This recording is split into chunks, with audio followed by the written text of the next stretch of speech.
Hello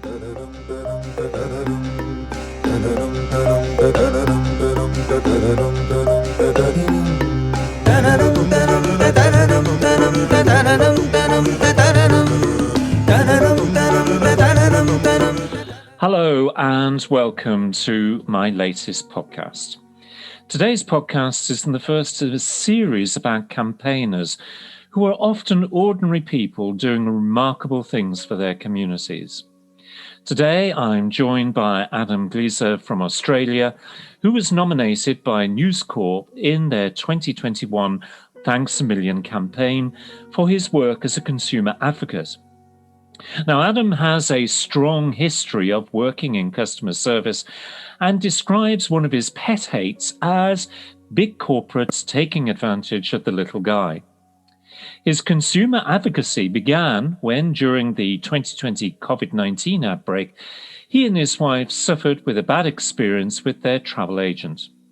Instinctively, he believed that his experience would also be replicated amongst his fellow Australians. He created a number of Facebook groups, which in turn created a community of consumers, so that each could learn from each other's experiences and receive guidance with those problems and the problems of refunds. To that end, Adam has assisted many consumers individually to secure refunds from their travel companies.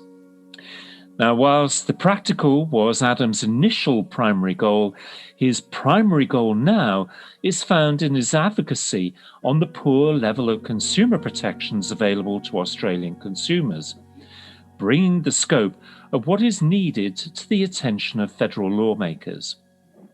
You can see the very active challenges he is making through his Championing Change page, which can be found on his website, consumerchampion.com.au. Adam, welcome to today's podcast.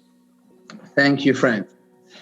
So, Adam, for the benefit of our listeners today, could you just tell me a little bit about the problems that Australian travel consumers experienced during 2020?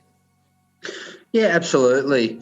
Look, Frank, during, unfortunately, in situations such as the pandemic, when it's outside of the consumer's control, a number of consumer guarantees do not exist.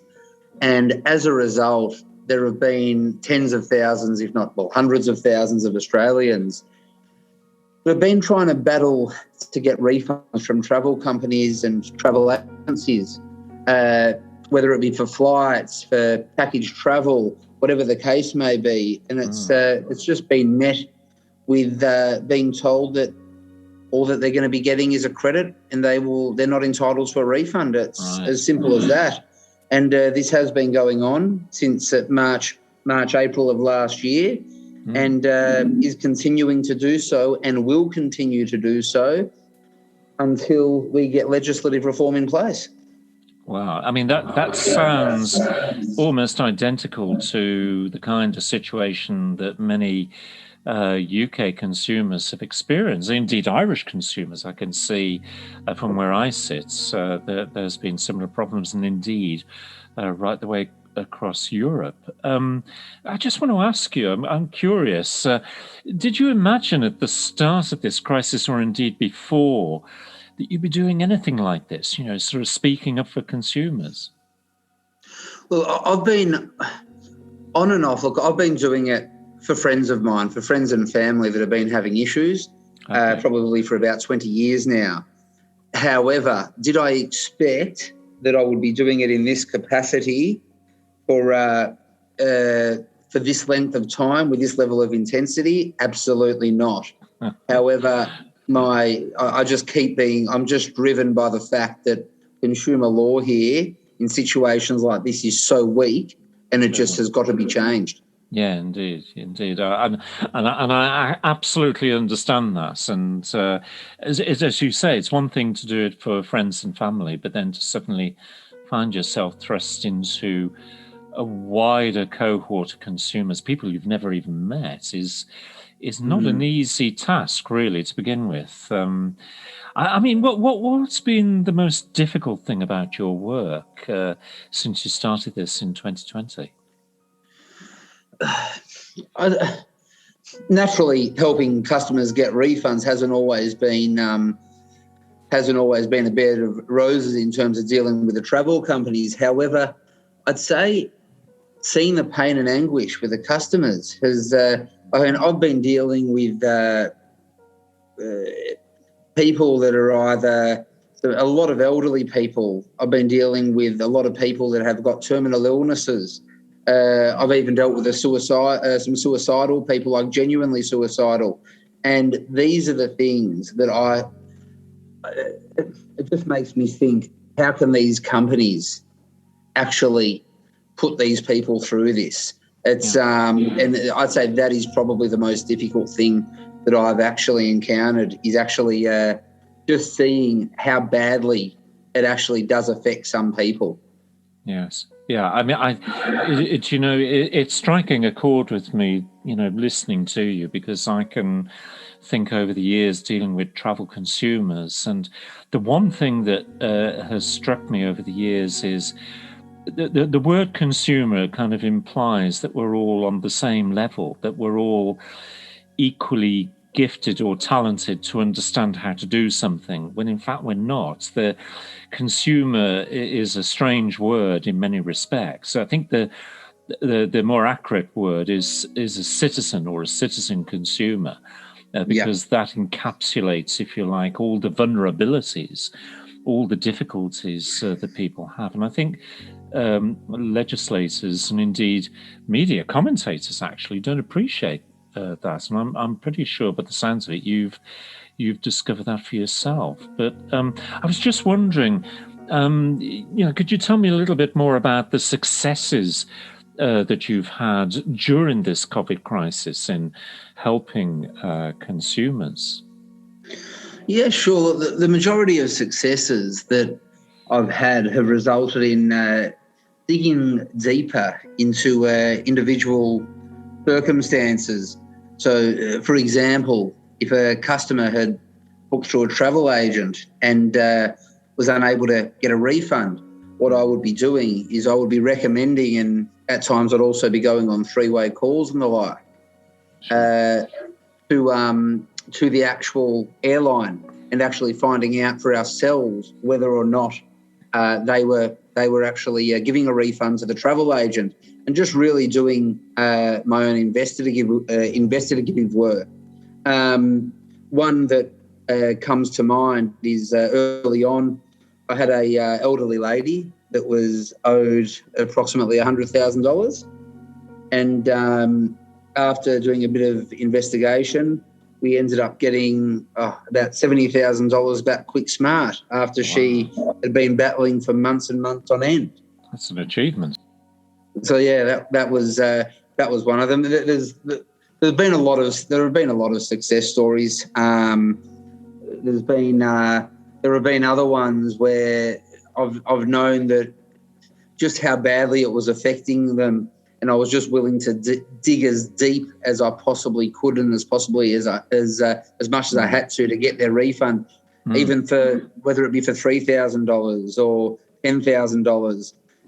Different amounts of money obviously mean different things to different people. Someone that's owed $3,000 may be affected more in terms of their mental health than somebody that is owed $50,000, for example. Indeed. That's a very good point. I was just wondering as well, what's been the reaction generally from the travel industry towards your efforts? Has it been negative, or has it been positive, or neither here nor there? Oh, look, there's certainly been mixed reviews. I've spoken to a lot of travel agents, and a lot of travel agents over the past 18 months, and many of them are actually wanting to see change in the industry, and they're wanting to bring back consumer confidence. And I've also been speaking to some travel agents that are not big fans of what I'm doing. Yes. And so I've definitely had mixed reviews there, Frank, from different angles. What I want to see is there are a lot of travel agents, and I can't make this clear enough. There are a lot of travel agents and a lot of travel companies out there that are doing the right thing. What I want to see is every travel agent and every travel company being held to the same standards by introducing the legislation to help ensure that. Yeah, I think it's a fair point that you're making there, because that's the one thing that I have said through the crisis in the last 12 months, is that there are a lot of decent, hardworking, honest travel agencies and indeed travel companies who do want to do the right thing by their customers, by their consumers, because they are their bums on seats. If they get it wrong or if they treat them badly, then it's going to affect their bottom line. And unfortunately, there appears to be some sharper practices from other companies and travel agencies who have, in my view, have given them a bit of a bad deal, a bit of a bad name. And of course, we live in a more regulated environment than what appears to be you guys live with down in Australia. But the media itself, has it actually been positively looking at what you're trying to do, or have they been proactive against travel companies who don't do the right thing by consumers? Some media certainly has. I mean, I've done a fair bit of media over here with the TV, the papers, and the like, and some radio to get these issues. My aim is to get this out and the issues out to as many people as possible, so that everyone in Australia knows the risks associated with booking travel at the moment. Because the reality of the situation is, it comes down to the company that you're dealing with, to their terms and conditions, and you're effectively bound by that with no real greater protection. That's really the main protection that you've got, and I'm trying to make that clear to as many people as possible, for the reason that we're living in such uncertain times at the moment, where from day to day we don't know about lockdowns. And you could book something. I know that there are some companies, for example, I was just dealing with I'm actually in the midst of dealing with a company now, that they told the customer that they've got to cancel 30 days out if they want their money back. And the customer rightly said, look, as it stands right now, we really want to go on the holiday. But as you know yourself, Frank, lockdowns can happen, especially in Australia. Lockdowns can happen with 4 hours' notice. I mean, you just can't have those kind of policies, or you shouldn't be able to have those kind of policies in place during such uncertain times.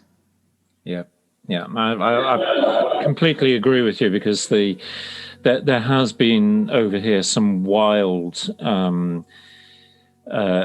sort of delivery of terms and conditions, particularly from you find this within the staycation market here in the UK. People who are renting out their holiday homes or cottages or whatever, and introducing some pretty wild clauses which frankly wouldn't stand the test before any court anyway. But I mean, in terms of consumer protections in Australia, just talk me through what exists, if indeed anything exists, to protect holidaymakers. Very, very little. Look, obviously, you've got the unfair contract terms that they're quite complicated, and I don't even have my head around it 100%. Outside of that, it's really the terms and conditions of the travel provider. And there are more and more travel providers out there that they know that is their consumer's main protection, and as a result, they've been tightening up the rules even further, some to make it just about impossible for a customer to ask for a refund. And the issue that lies there is, as you'd know, the majority, firstly, to actually read through all the terms and conditions in the small fine print the vast majority of people don't do it. And secondly, you just about need a PhD to be able to understand, to be able to go through 70 pages and find it on page 67, their cancellation terms. It really isn't right. Yeah, I mean, it's clear from what you're telling me that Australian citizens don't have what we have over here, the package travel regulations, which is quite a comprehensive set of regulations. I mean, we got those regulations leaving our friend Brexit to one side, but we got those regulations as being a member of the European Union.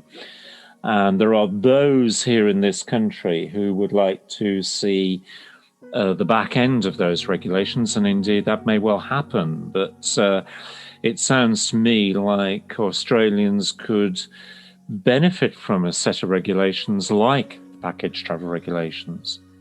They certainly could. And on that, Frank, I actually did I think it was around last November, I did a media piece where there was a tour company that I got a UK case study and naturally an Australian one as well, both booked with the same company, both of them fairly similar ages and the like, and very similar with everything. The only difference was the lady in the UK got a full refund, whereas the lady in Australia got slugged with a $10,000 fee. And that comes down to the fact that you have the package travel regulations there and we do not. We have got nothing. Wow, that is a pretty shocking compare and contrast. I mean, it's been bad enough over here. I mean, there's still a large number of holidaymakers who have yet to receive their refunds, or indeed honouring of some of the credit note stories that I've been hearing about. I mean, in terms of Australia, whatever about an Australian version of the package travel regulations, what do you see as the principal deficits of what is effectively an unregulated consumer market? Well, I see the main issue being, quite simply, what we need here is the main issue with an unregulated market is that a lot of companies can effectively do whatever they like, and they're not. There are no sanctions in place, so they can make up their own rules effectively, and not get punished as a result. And that is why, quite simply, what we've as simple as it might sound, Frank, what we need is the right to a refund for consumers when they purchase something. For example, a holiday, they don't receive it through no fault of their own. They should be entitled to a refund. It is as simple as that. And it should not be a punt when you book travel. If this doesn't go ahead, will I get my money back or will I not? Because unfortunately, as it stands right now over COVID, that is exactly the way that it is. Yeah, it's interesting to hear you talk about this. I suppose I'm reading between the lines here, but there are probably issues as well about how these companies operate. Effectively, they are using deposits, perhaps, as their cash flow, and obviously they don't want to refund those deposits. Sometimes they're sizable deposits, as we've seen over here, because that means that they're running literally on fresh air. Is that a similar situation over in Australia?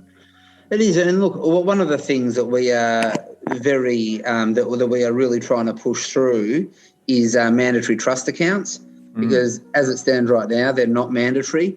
What that will do is that would ensure that obviously the travel agents and the like that were abiding by the law, that the money that was earmarked for a holiday would be going into the trust accounts until they go to suppliers. And if they weren't, then if the money was being spent by the agent, they really put themselves at great risk of getting into trouble with the law. Now, lawyers require trust accounts, and so do real estate agents. Why don't travel agents when they deal with large sums of money? It just makes no sense to me. That's a really interesting point, because over here at the moment, there is a consultation going on about the air tour operator's license. And this is essentially, if you are going to sell holidays, you have to have this license. And it's all part of the package travel regulations that you have to financially protect the consumer's money. Well, there's been collapses of companies and airlines where money has disappeared, shall we say, and consumers have been left high and dry. But this consultation is raising the prospect of, guess what? Trust accounts. And the other aspect of this is they're also talking about bringing the airlines into this regulatory environment. And it's a bit difficult to see how it's going to go in Brexit Britain, the quest for deregulation. But as you can see, just by that explanation, Adam, we've got similar things going on. Oceans and continents may divide us, but the consumer problem remains the same no matter where it is. It certainly is. And another thing, I'm not sure what the stance is over there at the moment on this, Frank, but another thing that we're really pushing for when it comes to travel agents is transparency in terms of markups and the like, where I'm not sure, how does it work over there? Is the client of the travel agent, is that the provider? It depends whether you buy a package holiday or a DIY holiday. So if you're buying a DIY holiday, which means you're buying individual component parts and consciously doing so, then you may be buying those parts from one person, but actually you're making, shall we say, up to 6 individual contracts. And so therefore, each of the other parties of those contracts are who the consumer has to deal with, rather than one focal point individually. But this was a big issue in the consultation in the European Union regarding the package travel directive, and that flew from about 2011 through to 2015, and I was very much in the center of that. And it was identifying who was the principal, if you like, of the contract that the consumer was making. And one of the arguments that I was making was that if consumers are actually going to book a holiday, they need to understand not just all the pricing issues and markups, as you call it, but also who is actually responsible for the delivery of the product. And there was this battle between so-called DIY holidays and package travel. And the industry was trying to almost like reduce the relevance of a package holiday or the definition of package holiday to bring in this DIY holiday. The argument that I made was just tell the consumers what they're buying and whether they are financially and also practically protected by the principles of the different contracts. And the European Union was persuaded, and now consumers, when they book a holiday, have to be given written notices about all things to do with pricing, about whether or not they've got a package holiday, to the extent of their protection. So it was quite a big win in many respects for the arguments that I was making at the time. And it has carried forward and has been, to a greater extent, beneficial for consumers during the COVID crisis. And I think this is clearly where your deficits lay in Australia, is the fact that you have this unregulated market, which is what the DIY holiday market is all about. And there are no protections other than T's and C's, and that puts consumers at a disadvantage. And believe you me, I'm sure Australian courts are the same. It's difficult for consumers to actually get a headway in making the arguments that they need to make. Oh, absolutely. And look, a lot of consumers have been bringing issues to the civil and administrative tribunals, but at the end of the day, if they don't have the law behind them, then they are, in the majority of situations, going to struggle. Yeah. So it's just, and we're looking at opening up the borders in, I think December is the time that they're looking at the moment. So it's something that has to be dealt with and dealt with fast. I mean, you've got, as you said earlier, you've got obviously the Package Travel Directive, which something similar or the equivalent of would be sensational over here. You've also got EU 261 when it comes to flights. Yes. Which I believe still applies. Is that correct? Yeah, it's all part of the carryover of European Union laws into the UK statute books. Though I will say, I mean, you're the same as me. It's easy enough for the likes of me to find those laws. But currently, UK consumers would have a dickens of a job to actually find where those laws are. I know where they are. But as time goes on, there is a very strong possibility, particularly with a very strong airline lobby, a very strong tour operator lobby, that some of those laws now sitting on the UK statute books are going to be watered down. And that's actually quite a scary prospect for consumer rights over here at the moment. I mean, I was just wondering, is the situation that you've got in Australia, is it a similar situation, say, for example, in New Zealand or in other parts of that region over there? Is that something you're aware of? I'm not across the exact laws in New Zealand. I don't believe that they've got the protection that they should. But for me to comment on it, I'd want to be 100% confident. Yeah, I understand. And I am not. But what I can tell you is that it is not just related to travel here. It's, I've been approached by people who had booked weddings, for example, and naturally the same principles applied, where they weren't getting their money back because they booked it. The wedding couldn't go ahead due to lockdowns and the like, and they'd effectively done their dough if they were the terms and conditions of the wedding providers. It's an interesting point, because it was one of the questions I was going to ask you, which was about, not just travel, but, is the same situation repeated in the purchase of other consumer products and services in Australia? I mean, just to give you an example of how consumer law changed whilst we were members of the European Union. There was a consumer rights directive, which meant that the member states then had to implement the directive into regulations, and we've now got the Consumer Rights Act of 2015, and that provides extensive rights.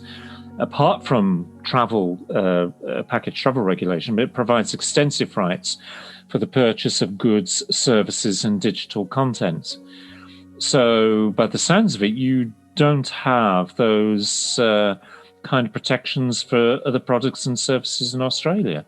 Look, it's an interesting one, because in situations outside of human control, as I said, the protections here are very minimal. And it's really been brought to light over the pandemic. It's really shown that just how vulnerable consumers are during times such as this. Yeah, it's quite, from where I sit, it's actually quite shocking to hear, what appears to us over here as a dynamic society. The Australian dynamism there is the Pacific Rim region, to be so far behind, by the sounds of it, and I say this with respect, but so far behind in basic consumer protections. 100%. You are spot on. We look, as I said, in these situations like the pandemic, we are well behind where we should be, and the customer has very, very little that they can actually do, unfortunately, and it really does come down a lot of the time to the specific company that you're dealing with. I mean, it's an interesting point. I mean, is it easy for Australian consumers to pursue their complaints? Well, you can pursue your complaints. I mean, you've got different. You've got the civil and administrative tribunals and the like that you can put them through, like NCAT in New South Wales and VCAT in Victoria. However, the outcomes are certainly not always favourable. And then you've also got consumer protection places, but once again, they follow the law as it is. And right. As I have spoken to many a person that went through consumer protection and have been they've been unsuccessful. They've got nowhere with it. Okay, and I mean, does it mean then that Australian consumers, really the only route for them to resolve complaints if they're having such difficulties is by taking the travel company to court? It is, and look, it is, and again, even if they do take the travel companies to court, a lot of the time, because of how weak the consumer protection is over here, if the company is not breaking the law, the amount of times that I've spoken to companies that the way that I most certainly look at it, and the vast majority out there would, is treating the customer in an extraordinarily unfair manner. They say that they're following the Australian laws and by the ACCC guidelines, and that to me is the scariest thing. Being able to legally get away with it is just it's just not right, Frank. I love that word guidelines, because guidelines are standards, and standards are generally voluntary and they're not binding. I'm actually having this discussion with someone tomorrow. They're supposed to just give an indication of the direction of travel, but they actually don't help man nor beast, as they say. It's interesting hearing the difficulties there, because in the last few years, certainly since 2010, when the Conservative Party got into power here, there's been a push to deregulate, and it's going to pick up a pace from now on, I guess. But one of the things that caused me concern over the last sort of 6-7 years has been the way in which the government has deconstructed an easier access to the courts by consumers. So, for example, now, if you've got a contractual dispute, you have to, if it's up to the value of £10,000, you have to take it before the small claims court. Now, the problem with the small claims court is you can't get your legal costs back. You are stuck with some very, very small fixed costs. And you are also stuck with the sometimes oversimplification of a claim. I've seen this in small claims court claims. I've actually helped some people pro bono, and I've seen the reaction of judges the other side of the table to how they think a case should go, when in fact it requires a little bit more attention to the detail. And I think that's putting consumers here in the UK at a severe disadvantage, because it's now difficult for them to actually find what used to be either a free or reasonably priced legal assistance in order to deal with not insubstantial problems. And, coming back to the beginning of our chat here, is the fact that not all consumers are the same.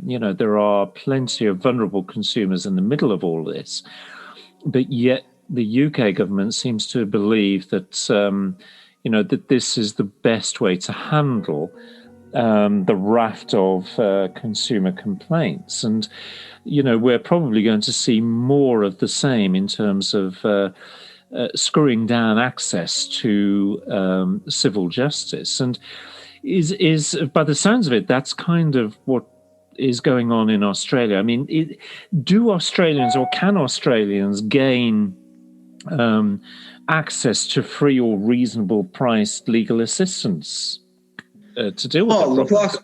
Like I think in all countries, you've got legal aid and the like, and then as I mentioned, you've got the places that are meant to be helping the consumers for the consumer protection and the like.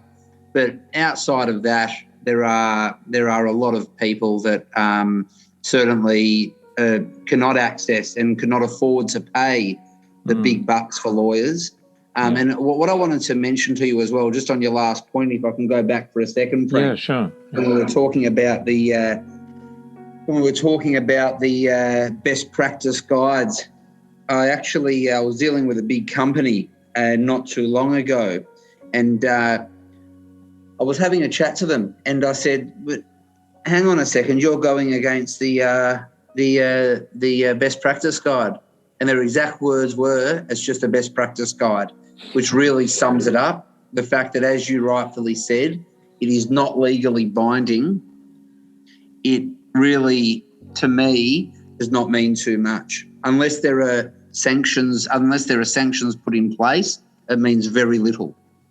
Yeah, I've been involved in standards work on cabin air quality since 2006-07, and quite heavily involved in drafting up standards. And I can assure you that work is very clear. It is voluntary, non-binding, but you wouldn't believe the battles that go on in order to try and water down the obligations upon an industry. But equally, you see these codes of conduct for travel trade bodies or perhaps travel companies themselves. Even the UK government put out during the end of last year, beginning of this year, I think actually, a holidaymakers charter, which frankly wasn't worth the paper it was written on.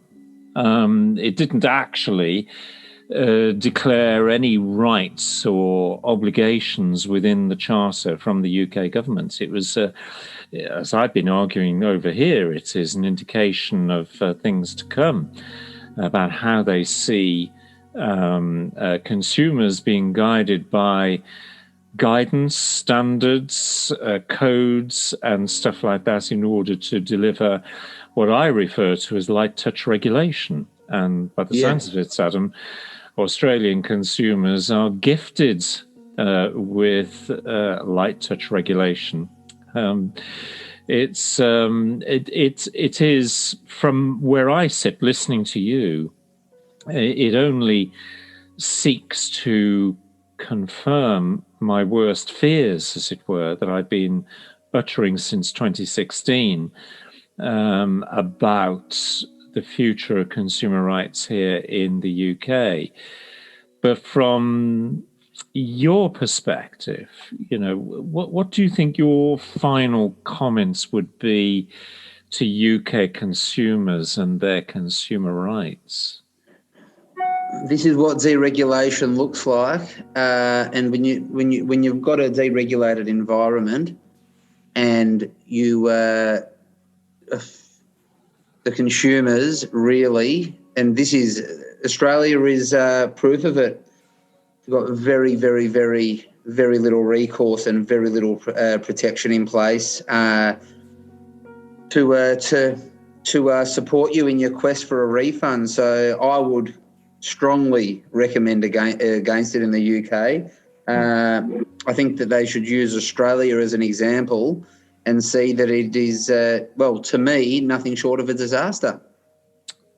I have to say, listening to the detail of what you and indeed your fellow Australian citizens are dealing with, I mean, it's not just a deficit in law, but it's actually a political deficit that cannot see the logic of creating a good regulatory environment which actually increases standards, not doesn't sort of affect or implode on a business. It actually increases standards, as has been demonstrated by the sale of holidays and the kind of health and safety issues, right the way through to the way the people's money is being handled. And that seems to be sadly missing over there in Australia. I don't know if the trade deal that this government has gloriously announced over here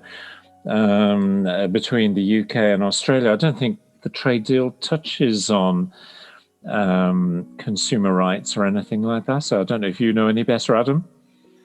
I don't know.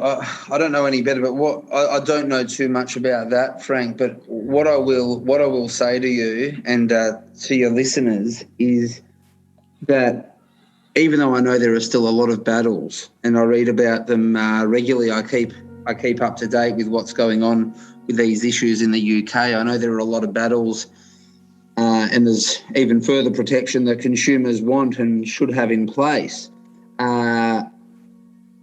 It would be a dream for us to have protections like you do over there.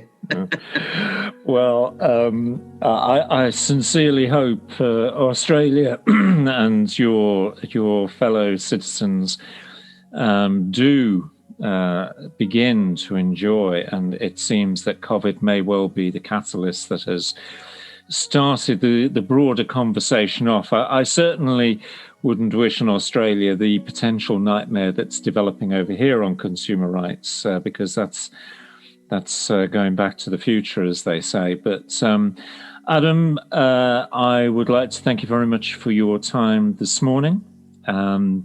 It's greatly appreciated, and I'm sure that many of those listening to this podcast will take heed of what you're saying, and hopefully will be politically active here in the UK in terms of ensuring that their consumer rights are not going to be trashed. So, Adam, thanks once again. Absolute pleasure, Frank. And that was Adam Glezer, and very pertinent points that have been raised for UK consumers. And that is it for this podcast. Until the next time, take care.